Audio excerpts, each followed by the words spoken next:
Okay, so today we're going to look at how God will win the war with Satan. And the original title I had was Rules of Engagement in the Great Controversy. So we know there's a war going on, and yeah, we just want to understand kind of the rules of war almost in this situation. And I'll just say right off, I could have used an extra hour to prepare this, so I've got lots of things just kind of in point form that uh, hopefully we can flesh out a little bit more as we share it. But so imagine an ongoing court case between two parties where one side uses lies, misrepresentation, character assassination, accusations, and would even use physical force if there was opportunity. And on the other side speaks nothing but the truth, does not speak accusing or condemning words against the other side, and would even do all it could for the benefit of its adversary. So two quite different parties involved in a controversy or a sort of a court case. As I've described those, which side would have the advantage in convincing judge, jury, and onlookers of their case? Which side do you think would have the advantage? Liar. Yeah. The lying side. They can make up whatever they want. Okay. In today's system, absolutely, yes. Yeah. In today's system, yeah. Clearly, the side of truth could only win if all the evidence was available, clearly presented, and well understood. Are human courts capable of doing that? They try. Um, Yeah, but there's so many people involved that are liars and will misrepresent and everything that it's just about impossible.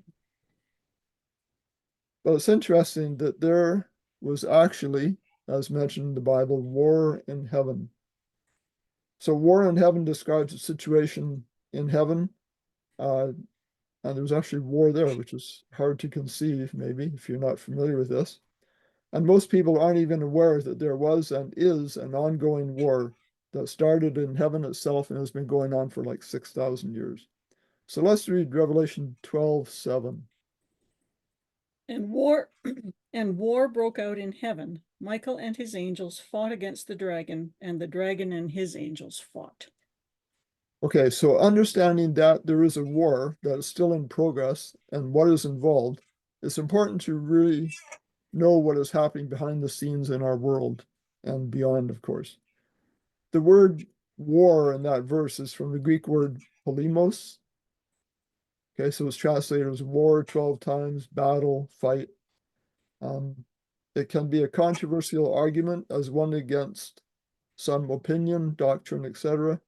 A person who argues in opposition to another controversialist. Okay, so polemos. So a polemic is comes from a French word meaning disputations and argument, etc. The word politics is related, and we well know that there's always a war of words and plenty of lies going on there in elections, right? And we've got one here in Canada in 9 days from now, so there could be lots of polemics going on, accusations and things. So scripture gives clues as to how the war started. Ezekiel 28:14 and 15. Okay, thou art the anointed cherub that covereth, and I have set thee so. Thou wast upon the holy mountain of God, thou hast walked up and down in the midst of the stones of fire. Thou wast perfect in thy ways from the day that thou wast created, till iniquity was found in thee. Before this point, everything was going on just fine. It was pre-war days in heaven, I guess you could say. And because Satan chose another path, he ended up at war with God, at war with the government of God. I highlighted here, anointed cherub that covereth. And I just put the link in here to a video I just put out this week, just a very short one describing, talking about Satan being the covering cherub. Kind of takes quite a different look at that. So it said he was perfect until sin. What was his sin? Pride. Yeah. Okay, Michael, if you could read that, Ezekiel 28:17. Thine heart was lifted up because of thy beauty. Thou hast corrupted thy wisdom by reason of thy brightness. I will cast thee to the ground. I will lay thee before kings, that they may behold thee. Okay, his sin then is described by his heart was lifted up, which we would say is Pride. pride. Okay, and then Revelation 12:7. And there was war in heaven. Michael and his angels fought against the dragon, and the dragon and his angels fought.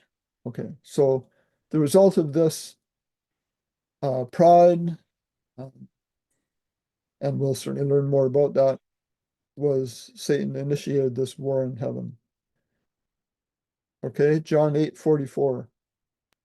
Ye are of your father the devil, and the lust of your father you will do. He was a murderer from the beginning, and abode not in the truth, because there is no truth in him. When he speaketh a lie, he speaketh of his own, for he is a liar and the father of it. A liar. That really fits in with this, what we looked at regarding polemos and polemics and all that's going on. And this is just kind of an interesting verse here that relates to that. Isaiah 9:15. The ancient and honorable, he is the head, and the prophet that teaches lies, he is the tail. And then this connects as well, Revelation 12:4. His tail drew a third of the stars of heaven and threw them to the earth. And the dragon stood before the woman who was ready to give birth, to devour her child as soon as it was born. Okay. So we could say someone who tells tall tales is the tail. Okay. We get that from this verse in Isaiah. So every accusation is a confession. Yes. Matthew 2:9. When they had heard the king, they departed, and lo, the star which they saw in the east went before them, till it came and stood over where the young child was. I just put that in because up here in Revelation 12:4, it said he drew a third part of the stars of heaven. And we know that's not the stars as in our sun, right? And I think here in Matthew 2:9, the star that went before the wise men was actually an angel. It wasn't a physical star, maybe even a group of angels. So it's just kind of making a connection between star and angels there. So it says Satan drew a third of the angels. So that would say, I would say then that 2/3 of the angels are on God's side. Mm-hmm. So can we assume then that with twice as big an army, God is going to win? Yeah, but that's not how he wins. Oh, okay. That's not how he wins, but it kind of would seem to give an advantage, but maybe not. Okay, Jude 1:6. It's Michael again. Shall I read? Yeah, go ahead and read from Michael. And the angels who did not keep their proper domain, but left their own habitation, he has reserved in everlasting chains under darkness for the judgment of the great day. Okay, so this just suggests that the angels left on their own accord. Mm-hmm. There's a song that goes something like he kicked them out of heaven. That's not the words, but that idea. But actually they left. Okay, and then Revelation 19:14. And the armies which were in heaven followed him upon white horses, clothed in fine linen, white and clean. Okay, just I put this in because it says armies, and we're kind of thinking in terms of war in heaven. So it's expressed as armies, also as the Lord's host, the host referring to a large group of in an army like, and captain of the Lord's host, we see that term. So let's consider the scope of the battle. You know, it's more than just a battle here on earth. Okay, Isaiah 45:18. For thus saith the Lord that created the heavens, God himself that formed the earth and made it. He hath established it. He created it not in vain. He formed it to be inhabited. I am the Lord, and there is none else. So I put that verse in just because he made the earth for a reason to be inhabited. And if it wasn't going to be inhabited, it would kind of be a waste, right? It would be in vain. Okay, created it for a reason. So then the question comes up, what about other worlds? And the Bible definitely mentions other worlds. In Hebrews, it does that. Yeah, God hath in these last days spoken unto us by his Son, whom he hath appointed heir of all things, and by whom also he made the worlds, plural. Yes, and another verse in 11:3. By faith, we understand that the worlds were framed by the word of God, so that the things which are seen were not made of things which are visible. Okay. I think in some Bibles it puts the word ages in there, Yeah, I have a footnote that says that ages or eons. but I really like to think of it in terms of worlds. And because we keep hearing bigger numbers for how many stars there are, the latest I heard is there's 1 trillion galaxies, if you can imagine that, 1 trillion galaxies with about 200 billion stars in each. Okay. Hmm. So I've heard this before. This number of stars could be about equal to the grains of sand on all the beaches on Earth. And since the number of stars seems to keep increasing, and I don't know if the number of grains of sand does. I don't think so. So there may be more stars than grains of sand. So 200 billion trillion stars in the observable universe, that would be a number looking like this. That's a lot of zeros. Okay. And also, they're finding now more and more exoplanets. Exoplanets referring to planets around other stars, and they've confirmed 5,000 in our galaxy. I'm sure they couldn't confirm any in other galaxies. That's just too far away. So a statement from NASA, to date, more than 5,000 exoplanets have been discovered and are considered confirmed out of the billions in our galaxy alone. So because they see planets around so many stars, they assume they're around most stars, and therefore they're saying there are billions. The way they confirm them is they can't actually see the planets. No, Okay. But as a planet, as we're looking at a star, if there's a planet going around it, it will go in front of our view of the star sometimes. And the light from that star will dim just a little bit. And then they wait till it goes around again. So it's like a whole year for that planet. And once it's gone around, I think 3 times, then they confirmed that it is, in fact, a planet, an exoplanet. And they can also figure out how far it is from the sun. And they have something they call the Goldilocks zone. And that means the planet is at a distance relative to its star where it's not too hot and not too cold. It's just right. Just right. So that factor at least is favorable towards life. And then this is just in the news lately. Recent discoveries suggest that there may be signs of life on a planet called K2-18b, located 124 light years away. Astronomers detected chemical compounds in its atmosphere that on Earth are produced only by living organisms, indicating the potential for extraterrestrial life. And I kind of wonder if, before the second coming, there will be absolute proof that there's life on other planets. That would be kind of interesting. So let's consider what I'm calling ground zero of the battle. With all those billions of planets, it's interesting that truly all the world's a stage. It is this world, planet Earth, in the Milky Way galaxy that is the battleground. The whole universe is involved, I believe, but this Earth is really the focus of this whole war. Yeah. Because Revelation 12:9. And the great dragon was cast out, that old serpent called the devil and Satan, which deceiveth the whole world. He was cast out into the earth, and his angels were cast out with him. Okay, so it's cast out into the earth, not into planet K2-18b. Okay, so it started in heaven and the war moved to earth. Okay, and then Revelation 12:4. and his tail drew the third part of the stars of heaven, and did cast them to the earth.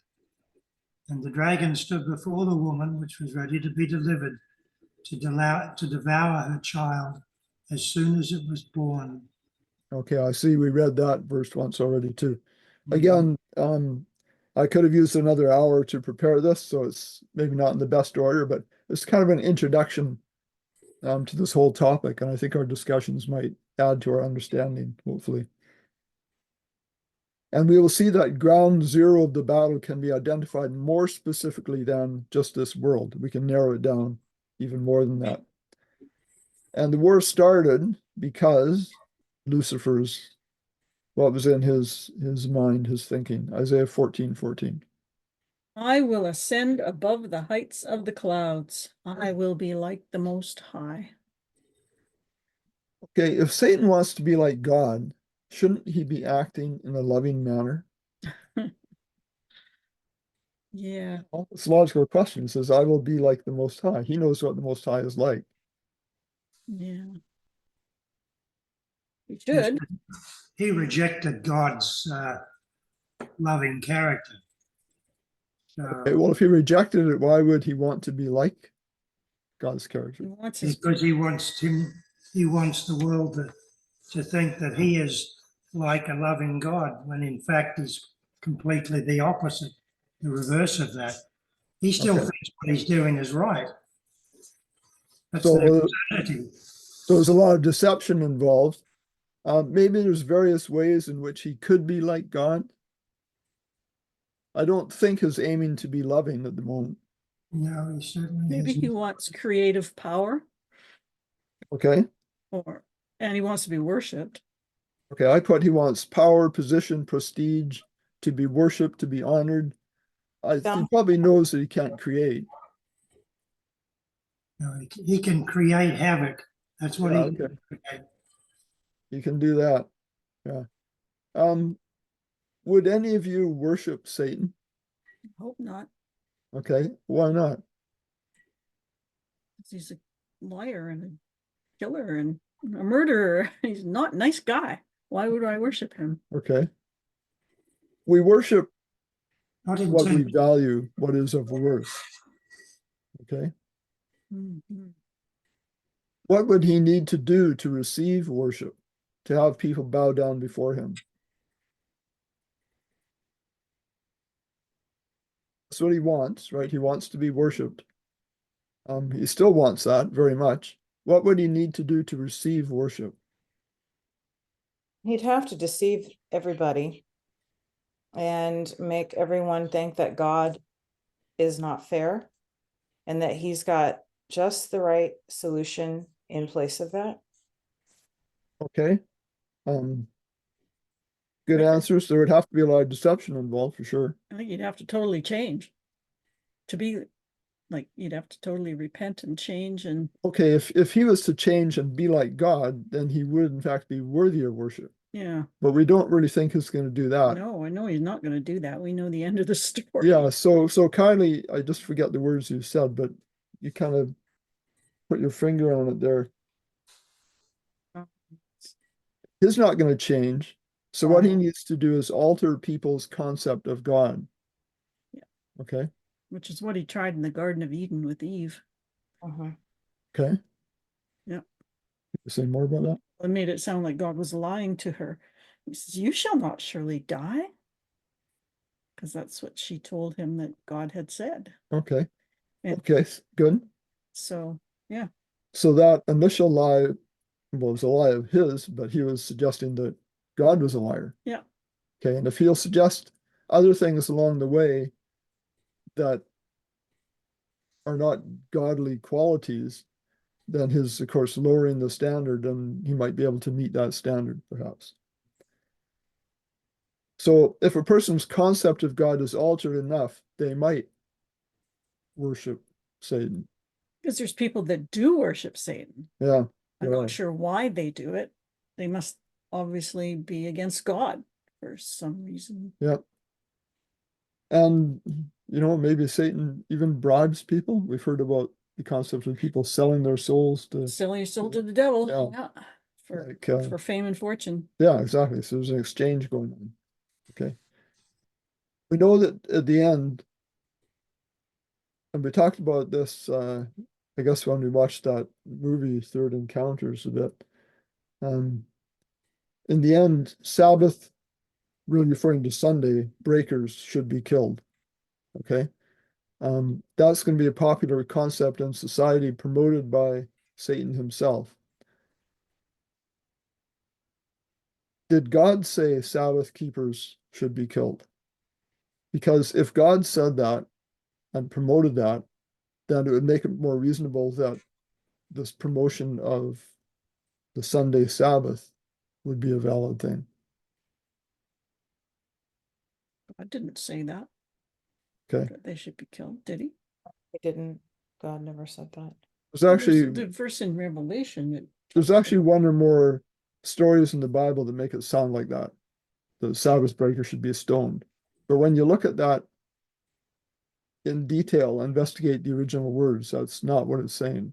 Okay, and that would be a separate topic, but we'll just leave it at that. But if Satan can twist people's concept of God and make it seem like God said to do bad things, then his marring God's concept, and it could match, in fact, what he would do at the end. It's interesting also that this is a war, and in a sense, there's a government in opposition. And this verse really shows that, Psalm 94:20. Shall the throne of iniquity have fellowship with thee, which frameth mischief by a law? Okay, so this is not God's throne, obviously, it's called the throne of iniquity. So this is Satan's throne. Shall the throne of iniquity have fellowship with thee, the thee being God, okay? And of course, they won't have fellowship together. Okay, Satan's greatest strategy, he wants people to reject God and be lost, to even hate God, and yet he intends to personate God, claim to be God, and have people actually worship him. So it kind of makes it hard for Satan himself. He wants people to reject God, to make God look bad, and yet he wants people to worship him as God. How does he manage to do that? Get what I'm saying? He obviously wants us to reject God, right? And be lost. So he makes God look bad all he can. He mars God's character. And yet he is going to come claiming to be God and want people to actually worship him. It does seem kind of contradictory, doesn't it? It does, yeah.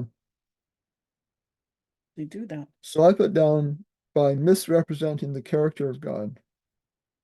So if he can get people to believe that God actually does do things like, if he can get people to believe that God does kill and do things like that, then his misrepresent God's character and has made it acceptable to God or to people to think that God would do that sort of thing. Okay. So if he comes at the end and says that people not keeping his laws, and we know that Satan has worked through people on earth to change the law of God, if he comes saying that they should be killed, if people already believe that God kills, then that makes that acceptable and they would worship him. Okay. It happens in various ways. And there's one song, for instance, Our God is an Awesome God is the title. And there's a bit that goes, there is thunder in his footsteps and lightning in his fists. Our God is an awesome God. And it goes on, but it makes it sound like God is violent and revengeful and this sort of thing. So his misrepresented God's character to get people to hate him and yet make himself, when he appears as God, to be more acceptable. Okay, because it's changed that concept of God. So let's talk about rules of engagement. There's something called the Geneva Conventions.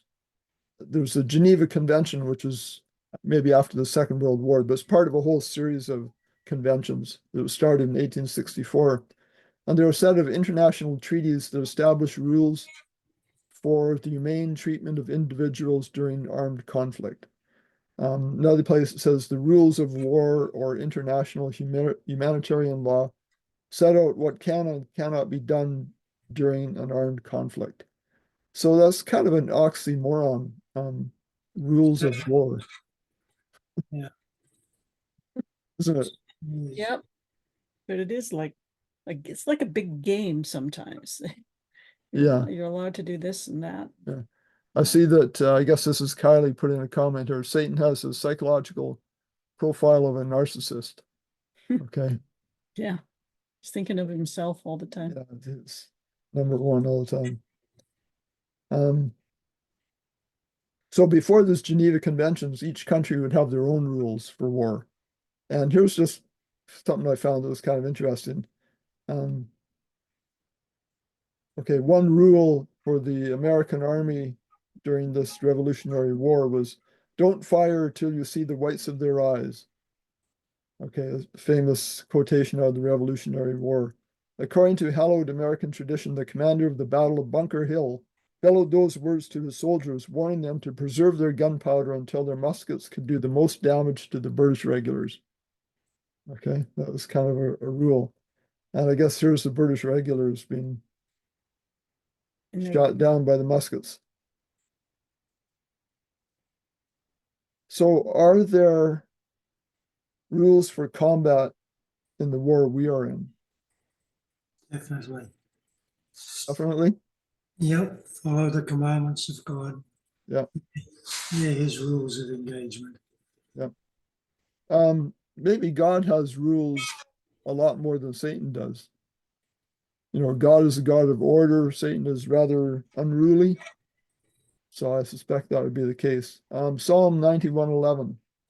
For he will command his angels concerning you to guard you in all your ways.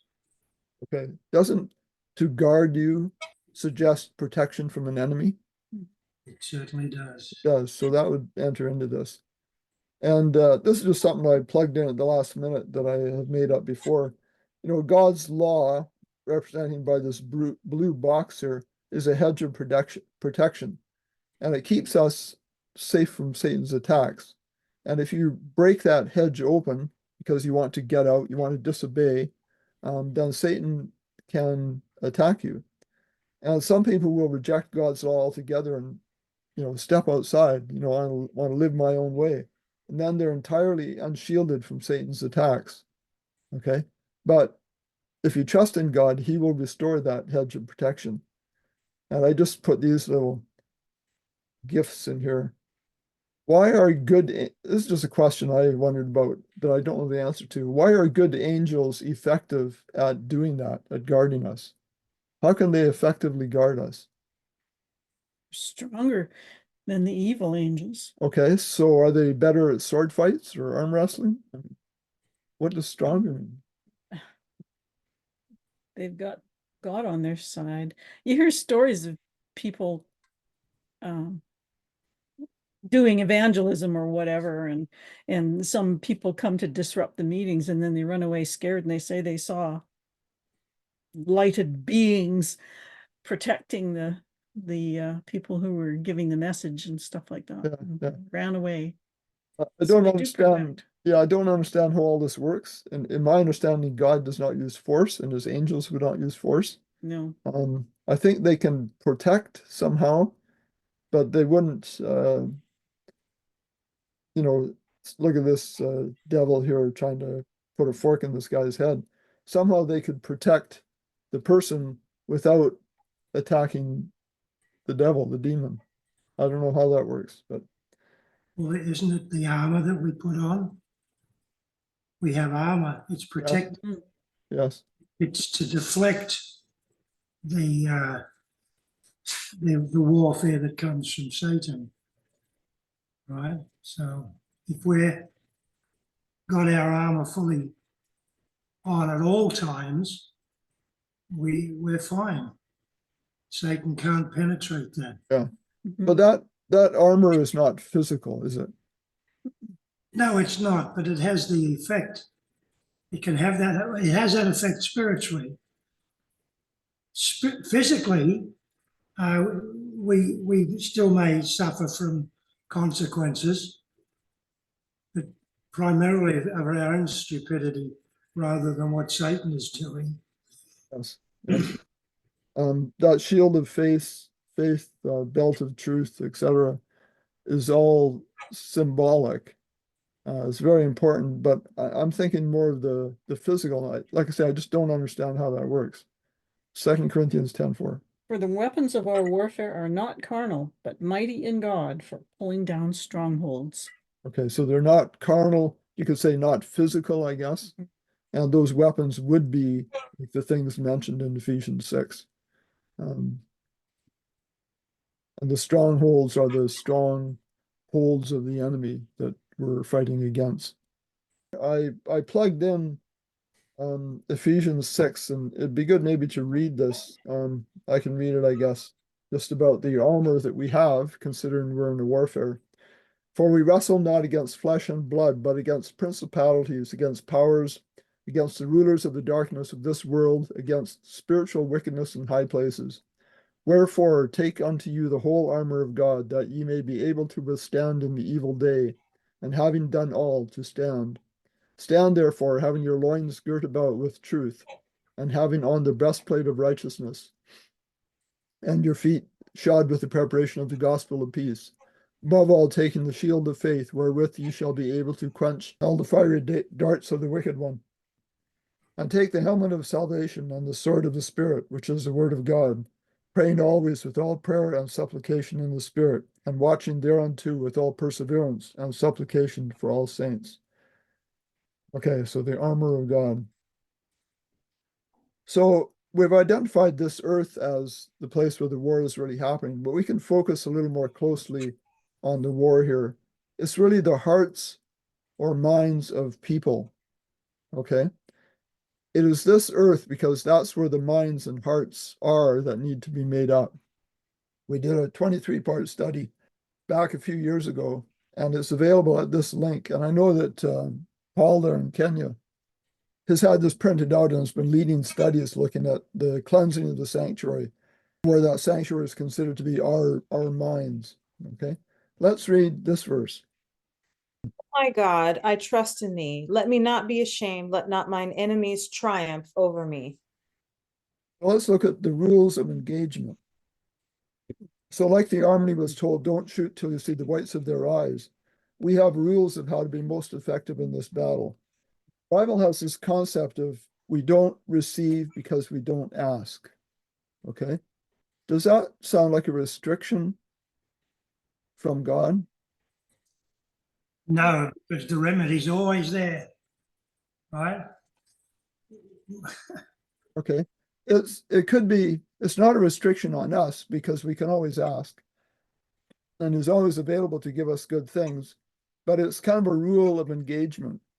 And I guess the idea is that if he gives things to us when we haven't asked for it, Satan can accuse God of favoritism, maybe that's a good word. Yeah. I wonder if even the story of Job in the Bible is connected to that. Do you remember how Satan accused God in that story when it started out? He came to God. Accused him of putting a hedge of protection around Job, and that was the only reason Job worshipped him and obeyed him. Okay. He was giving good things and favors to Job, and maybe Job didn't deserve it, and God was being unfair. I think Job had the idea that both good and evil come from God. Is there any clue in something Job said that would support that? Yeah. Didn't he say something about, shall we receive good things from God and not evil things, or something like that? Right, he did. I wasn't even thinking of that one. He said something like He that. did. Yeah, shall we receive good from God and not evil? But he said something else too. Though he slay me, yet will I trust him. Yes, that's what I was thinking of. So does that indicate that Job had this idea that good and bad came from God, and maybe Satan wasn't even involved or he didn't know about him? It's possible, I guess. We're also told that the Father knows what we need. And there's a good verse for that here, Matthew 7:11. If you then, being evil, know how to give good gifts unto your children, how much more shall your Father which is in heaven give good things to them that ask him? Okay, so he wants to give good things, but he will give those good things to them that ask him. Does that imply that he maybe won't give good things to those that don't ask him? Well, the Remember, thing, he sends the rain on the just and the unjust, even if they're not asking, they still get good things. Yeah. They get life, right? But this could certainly imply that he doesn't give those good things. So maybe some things are given to everyone and others. I mean, the rain is not given to anyone personally. He doesn't say, "Here, Judy, have some rain." I mean, he rains it on this whole area of the earth. Stories about when people wanted or didn't want rain on a certain place. It didn't fall right on their property, or it did fall when they needed And it. they prayed. They prayed for Okay, it. so in that case, God gave the good or withheld the evil because they asked him. Yes, because Okay. they asked him. Okay, so that actually supports this idea that asking makes a difference. Mm-hmm. Okay. Recently, we did a study. Well, we watched that video, Close Encounters of the Third Kind. Was that just last? Yeah, it's just Yeah. And it talked there about those close encounters with alien beings, some would say, are actually evil spirits. And they can come and harass people and impersonate deceased loved ones, etc. And they can be dismissed, chased away or whatever, just by calling on the name of Jesus. There's several accounts they recounted there of that happening.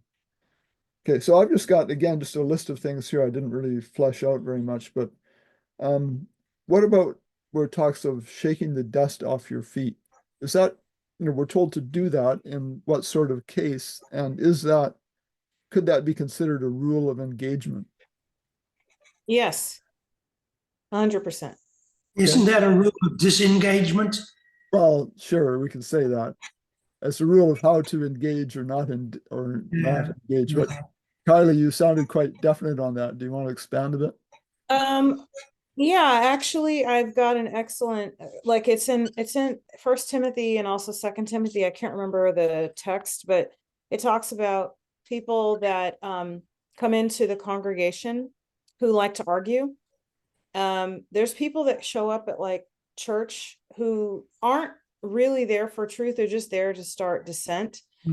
Just pick a Bible verse and argue about it. I know a lot of people, especially a lot of pastors and their wives, who've shared with me incidents where they've had people show up, and of course they welcome everybody at the church because everybody is there because the church is a hospital for sick people. But there are some people there that show up with bad intentions. Like they don't really want to learn and grow and become closer to the Lord. They just want to like start conflict, you know? And I think that it's okay to not sit and debate with them. You don't have to. Nobody is required to sit and debate with somebody who's not sincerely seeking the Lord. Okay, so we just talked about shaking dust off your feet. That was actually a directive that Jesus gave to his disciples when they were to go share the gospel in different areas. And he said, if they are argumentative, they're not receiving it, then shake the dust off your feet and go somewhere else. And the shaking the dust off the feet was really nothing to do with dust on your feet. It was kind of an expression to show that you're Done with these people. you're done with these people. Okay. To you. Yeah. It's an idiom, really. It's an idiom. Mm-hmm. And there's another one kind of like that. And well, part of the idea of this shaking your dust off your feet and moving on is to make the best use of your time and the resources. Like, don't spend a lot of time talking to people who are just argumentative. Mm-hmm. There's other people out there that might be receptive. So you want to find those. Mm-hmm. There's another expression, don't cast your pearls before the swine. I think that's kind of similar directive, right? To share things with people that you know are just going to, turn it upside down and object and use it against you is not a good use of your time in this war we're in. One thing we should never do in the war we're engaged in is resort to violence. Okay? In fact, there's one statement which I think has to be very true. Force is the last resort of every false religion. Okay? Every false system, you could say as well. Sure. Governments included. Like, Well, it's thinking of what's going on in Ukraine as an example. it's not so much religious, it's right, we're forcing to get our own way. Okay, and since we're talking about warfare here, how we deal with good and evil things, the question comes up about, does God actively punish? And I would say no, he does not. No. And I think this verse supports that, 1 Corinthians 13:5. Love, it's talking about love does not behave rudely, does not seek its own, is not provoked, thinks no evil. Okay. And I'd like to read it again from the New American Standard Bible. I thought it was quite good. So, Okay. It does not act disgracefully. It does not seek its own benefit. It is not provoked. It does not keep an account of a wrong suffered. to think of this, not keep an account of the wrong suffered in this way. God remembers everything, okay? But he doesn't remember it in the sense of, I'll get even with you. I'll make you pay for that kind of thing. Here's the omniscient God, so he does not forget, but he doesn't keep track in the sense of wanting to make sure we're punished for every evil. Really, the punishment, God punishes, we could say, but only in the sense that he allows natural consequences to happen. And that's what is meant by the term visiting the iniquity. And we see that in the Ten Commandments, actually, Exodus 20, verse 5. Thou shalt not bow down thyself to them, nor serve them, for I, the Lord thy God, am a jealous God, visiting the iniquity of the fathers upon the children unto the third and fourth generation of them that hate me. So again, it's just allowing the natural consequences to happen. That's what it is. But we get one incident especially, and there may be others, that really make you think that God is punishing. And that's an incident in First Chronicles here. And David said to Gad, I am in great distress. Please let me fall into the hand of the Lord, for his mercies are very great. But do not let me fall into the hand of man. This is actually some incident, I'm not even sure what it was, that could be seen as deserving of punishment. It was because David wanted to number Israel. Okay, so he did something he should not have done. Okay. My question is, was this a case of Satan demanding punishment? Satan, we understand, has this attitude that every sin must be punished. God's attitude is, I'm sorry you did that, you hurt yourself, you're hurting others. I just want to heal that condition. I want to save you from this. But you're going to have to suffer the natural consequences because I will not interfere with your free will or the results of the free will decisions that you've made. So it could be that Satan was kind of demanding punishment. Maybe Satan suggested 3 possible punishments, or it was just obvious that that's what was available or something. So this prophet Gad came to David and gave him these 3 options. And this is kind of a strange thing, but said, you choose which one you want. And this verse tells us that he chose, I guess it was the third one, to fall into the hand of the Lord, and as a result, there was a pestilence. So his sin, in a sense, he stepped outside of this barrier of God's protection. He stepped out of it. He was subject to Satan's will, Satan's control, Satan's harassment, whatever. And apparently there was options, and he chose this one. Okay, so let's read this.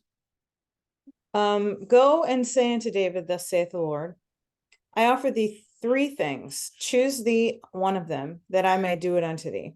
So Gad came to David and told him and said unto him, Shall 7 years of famine come unto thee in thy land, or wilt thou flee 3 months before thine enemies, while they pursue thee? Or that there be 3 days pestilence in thy land? Now advise, and see what answer I shall return to him that sent me. And David said unto Gad, I am in a great strait. Let us fall now into the hand of the Lord, for his mercies are great, and let me not fall into the hand of man. So the Lord sent a pestilence upon Israel from the morning even to the time appointed, and there died of the people from Dan even to Beersheba 70,000 men. Okay. It's interesting. It was It says 7 years, but apparently that's a mistake. It should be 3 years. Yeah, it's 3 years in Chronicle. Yeah, the other account in Chronicles is 3 years. So the choices were 3 years, 3 months, or 3 days. And if I was in that position, I would say, let's get it over with. Go with the shortest one. But it also says, so the Lord sent a pestilence. It's interesting. That word sent is a Hebrew word Nathan. And Nathan, and I've written about this on a page of my website, Nathan is used very much in a permissive sense. Like it's not God directly sending it, but he's sending it in the sense that he allows it to happen. Okay, and then we have this verse, James 4:7. Set yourselves therefore to God, resist the devil, and he will flee from you.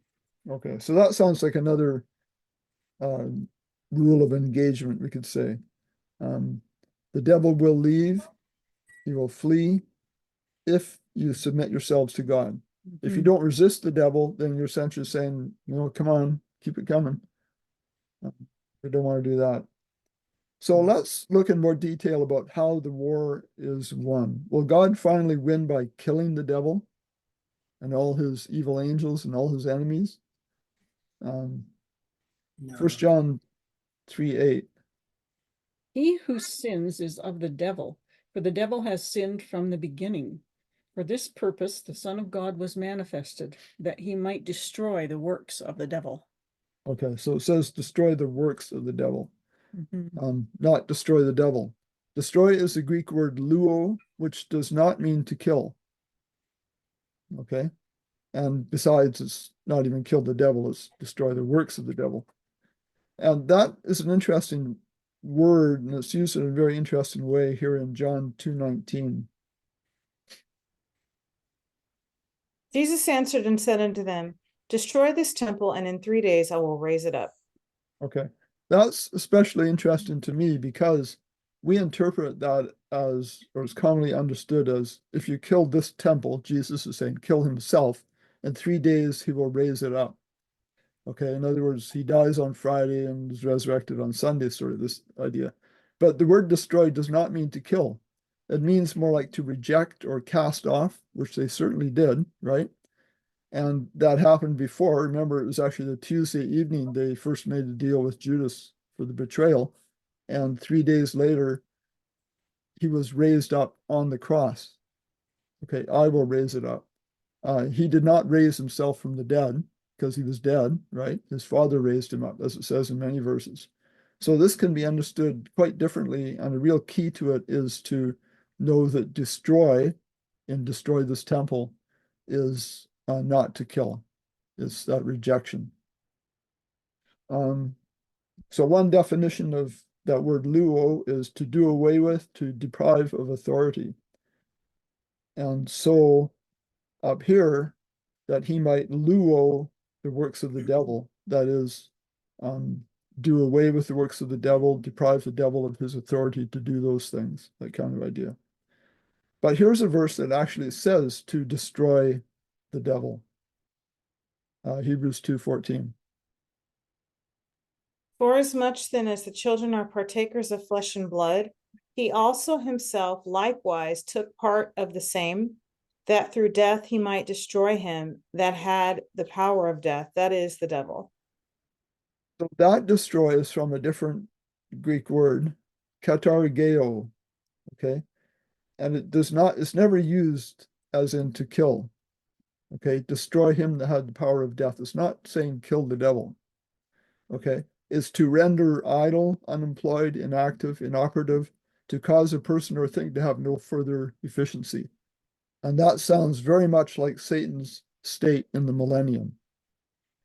So his ending Satan's work to deceive, putting him away for 1,000 years, that kind of idea. Ezekiel 28:19. All who knew you among the peoples are astonished at you. You have become a horror and shall be no more forever. Okay, so Satan will come to an end. He will be killed, if you want to use that term. But how does that happen? And it's interesting. In my booklet here, I look at the lake of fire and the second death, kind of the the millennium, the Revelation 20 situation. And this is kind of related to that. It describes the final end of humanity. Okay. So if you take the word for man in Hebrew, it's this Aleph, Yod, Shin. You read from right to left. And if you take away the Yod, then you're left with Aleph, Shin. So you start with man, you take away the letter, the Yod, and you're left with the word for fire. And the same happens with woman, which is Aleph, Shin, He. If you take away the letter He, you're again left with Aleph, Shin, the word for fire. And it's very interesting that if you take the Yod and the He, each of which was removed from man and woman respectively, the Yod and the He put together make up Yah, the poetic name, short name for God. So essentially, when God's presence is removed from men or women, the result is fire. Okay? Because he sustains them, and when he, in respect of their desire to be separated from him, when he does that, then that's the end of them. So God honors man's free will to be independent of him. God always honors our free will. And you can kind of see how that works in these verses. Revelation 9:6. And in those days shall men seek death, and shall not find it, and shall desire to die, and death shall flee from them. We generally think that people don't want to die, but there comes a point where people will want that. They'll just see their condition is so hopeless. They do not see God in the true light, and as a result, they seek death. That's reflected also in this verse, Revelation 6:16.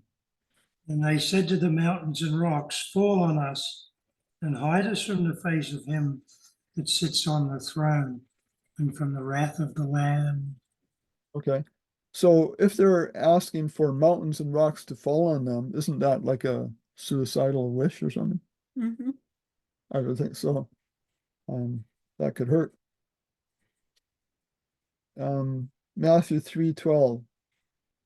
His winnowing fan is in his hand, and he will thoroughly purge his threshing floor and gather his wheat into the barn, but he will burn up the chaff with unquenchable fire. Okay, so this is a verse describing what will happen at the end of the world.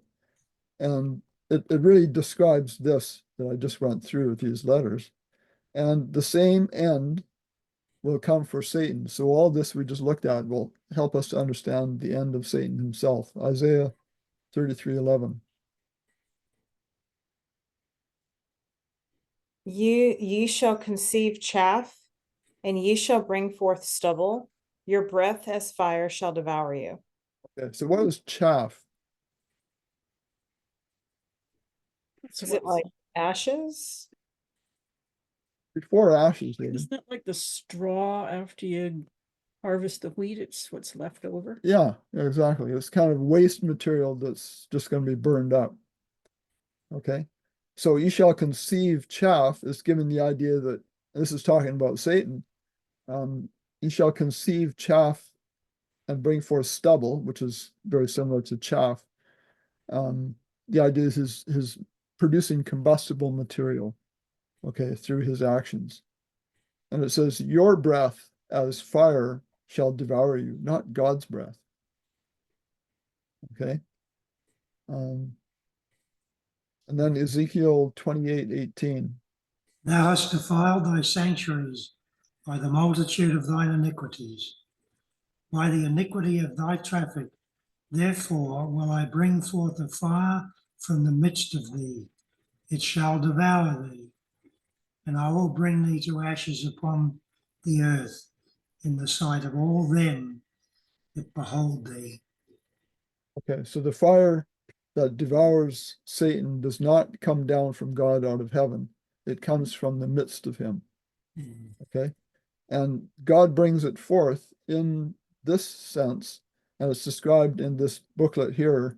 The lake of fire is really not so much a place as it is an experience where people are at the end of the millennium gathered before God, and I understand the whole great controversy is played out like a big movie in the sky sort of thing, and people see all the evidence and their part in their rejection of God and his truth. And they experience all the guilt and shame of their sins, which will come to their mind while in the presence of God and the Lamb who died for them. And the result will be, I've seen this term, I think Paul brought it up one previous time, toxic shame. And I actually looked at that, and I didn't look into it much, but it is a term understood in psychology. It's just shame can be so great that it's really toxic to a person. Like I said, I didn't really get everything here in order. I just threw this in. What about Jesus overturning tables? How does that fit into the rules of engagement? Was he acting in a violent manner there? Any thoughts about No, that? he wasn't hurting human beings. Okay, That's the point. That's the point. He okay. wasn't hurting any humans. Understand he had a whip in his hand, though. Maybe just to help encourage the animals to leave. And when they leave, their owners are obviously going to go after them and try to get them back. Okay. The animals are used to seeing a whip to herd them. Yeah. You know, that's something they would react to. Yeah. And you know, it could even be, did he physically take a table and throw it over?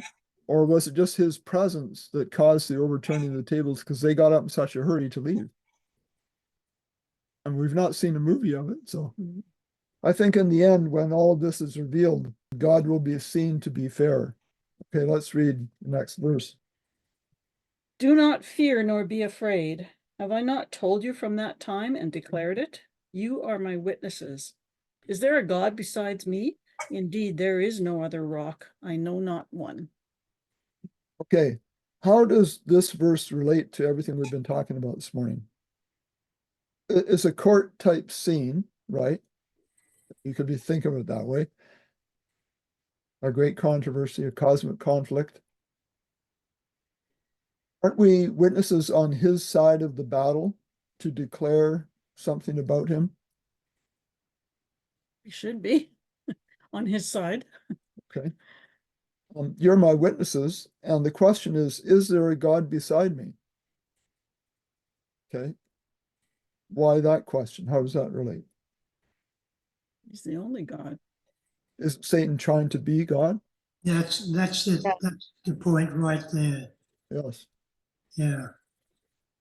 So you're my witnesses. Now speak up for me. Is there a God beside me? Besides me. Besides me? Is Satan eligible to be God? No, That version says there is no God. Mine says there is no other rock. I Okay. know not any. Okay, we should find the original word, but Yeah. Same thing. or God is a rock, it says in other places, so it fits. So we're to declare that there is no God besides him. He is the only one. He's the only one. Okay. This is an interesting thought. We humans are really part of an impartial jury. We were not there when the dispute started. Okay, no human was present when this great controversy started, right?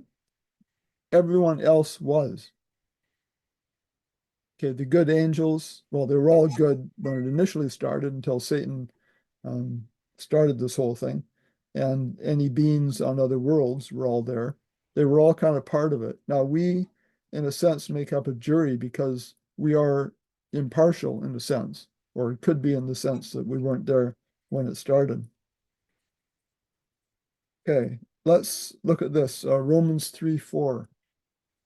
God forbid, yea, let God be true. But every man a liar, as it is written, that thou mightest be justified in thy sayings and mightest overcome when thou art judged. So, what's the important thing to take from that verse? It's talking about when God is judged, right? Okay. So we won't get into this, but even when people talk about the investigative judgment, I think we look at that in the wrong way. The real important judgment that's going on in this whole great controversy is about God. Who's the one that's being judged ultimately? Okay, Zechariah 4:6. Then he answered and spake unto me, saying, This is the word of the Lord unto Zerubbabel, saying, Not by might, nor by power, but by my spirit, saith the Lord of hosts. So if we're talking about a warfare, we would think of that in terms of power, wouldn't we? Yeah, And he says, not by power. So that's telling us that, in fact, there is a controversy going on. That's very obvious, but God does not use his power to win the warfare. And he easily could in terms of his might, but that's not according to his character to do that. so he couldn't do it. No. No, And couldn't do it. this verse really tells us is the ultimate example of how he does do it. John 12:32. And I, if I am lifted up from the earth, will draw all peoples to myself. Okay. King James says all men or all people. Either one is not really correct. That's an added word. Mhm. It's really all sentient beings in the whole universe, all people who can think these things through, including those on other planets. So God is going to be shown to be just in all his ways, and he will win. So God wins the war. This is interesting. In a sense, he does that by appearing to lose. Okay. Philippians 5. That should be 2, I think. Reason this within you, which Jesus Christ also reasoned, who being in the form of God, did not consider it robbery to be equal with God, and made himself of no reputation, and took upon himself the form of a servant, and was in the likeness of men. And being found in the form of a man, he humbled himself and became obedient to death, even the death of the cross. Therefore, God also has highly exalted him and given him a name which is above every name, that at the name of Jesus every knee should bow, of those in heaven, of those on earth, and those under the earth, and every tongue shall confess that Jesus Christ is Lord, to the glory of God his Father. Okay. So if every knee shall bow, and it also says that in Romans 14:11, isn't that saying that there's a unanimous verdict? Every knee?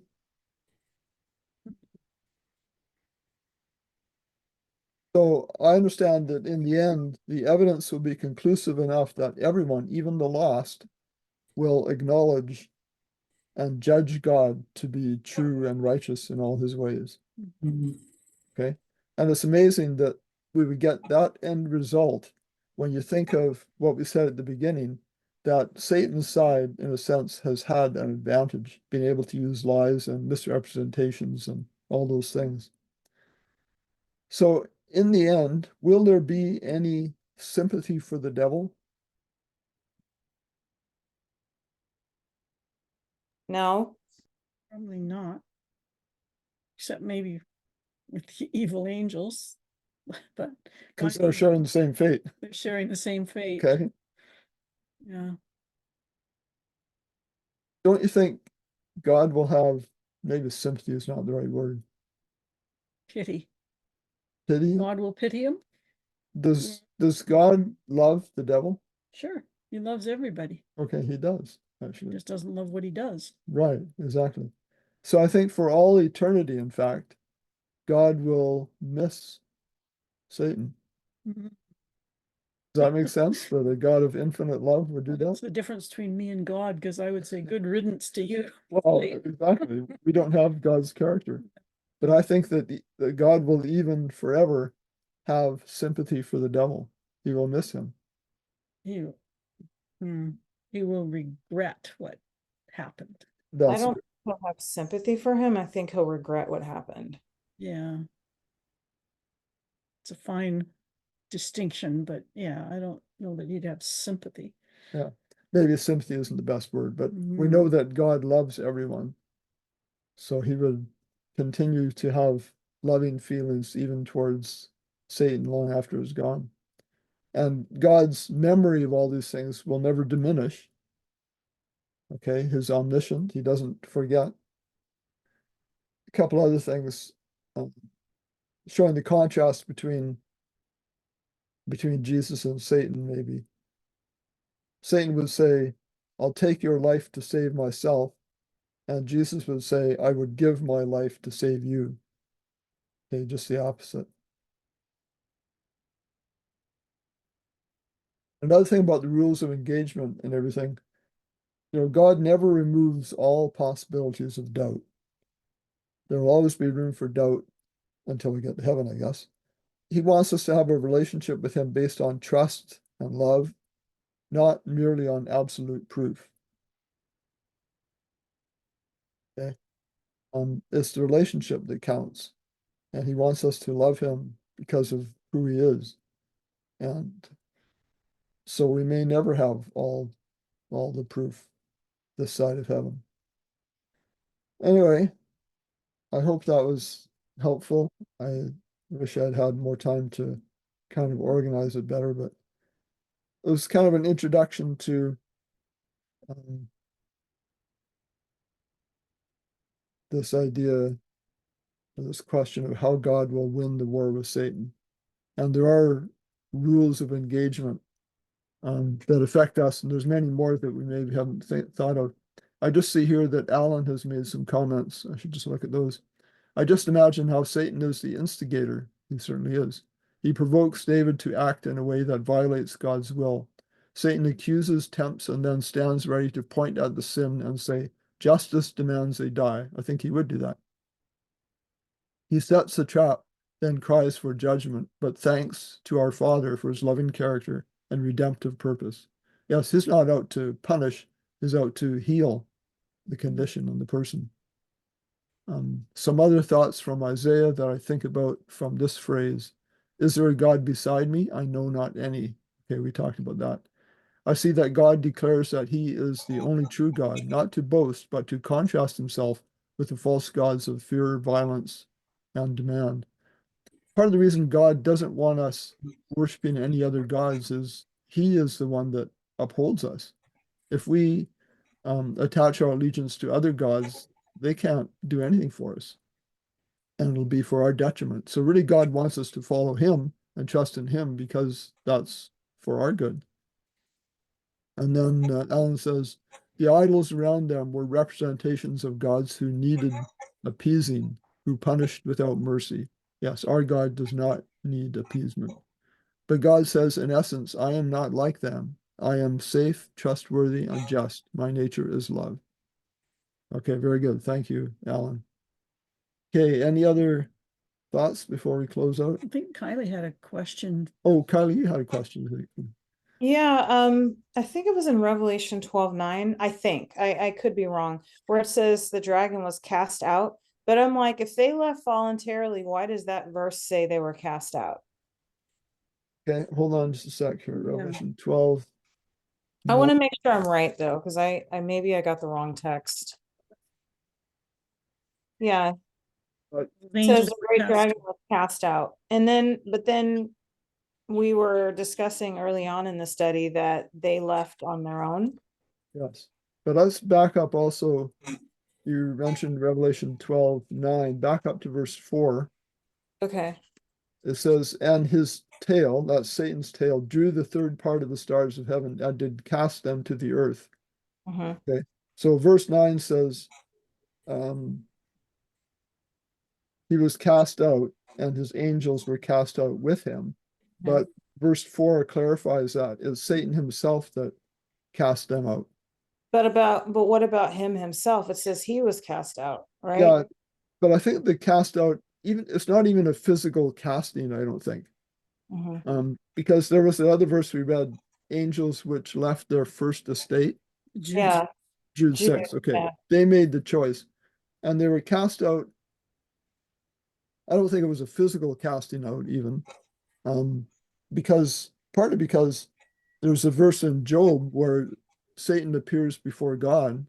Mhm. This is obviously later, okay? He's still able to go there, but is cast out in the sense that there's no sympathy for the devil in heaven, among the good angels. Mhm. Okay. He has no place there anymore. And Mhm. that's why he spends his time on earth where he can further his purposes and, affect people. Mhm. Mhm. So does that kind of help? Michael? If through submission Satan flees, then all the heavenly beings submitting to God, he can't stand that. He had to leave. Mhm. Force him out. Okay. Force anyone out, does he? Yeah. Okay, so that connects that verse, I guess it was in James, resist the devil and he will flee from you. In Yes, heaven, all the good angels would be resisting him. yes, He wouldn't feel welcome there. He says, I don't want to be around here anymore. exactly. Yeah. Okay, good. Okay, Alan has put some more in here. A good question indeed. I think it means being exposed, rejected, or no longer having a place in a certain setting or role. Compare with John 12:31. Now shall the prince of this world be cast out. Revelation 12:8. And their place was found no more in heaven. Yeah, they didn't have a place there anymore. This suggests not just an ejection, but a moral and relational disconnection. They Yeah. they chose rebellion, and God honored their decision by allowing them to leave. Yes, God always honors our decisions. Yep. And very much it would have been a moral and relational disconnect. They had rejected God's ways. It, they just weren't fit for heaven anymore. When someone leaves a home after rejecting its values, we might say he was cast out of the family. Sure. Okay, very good. Thank you.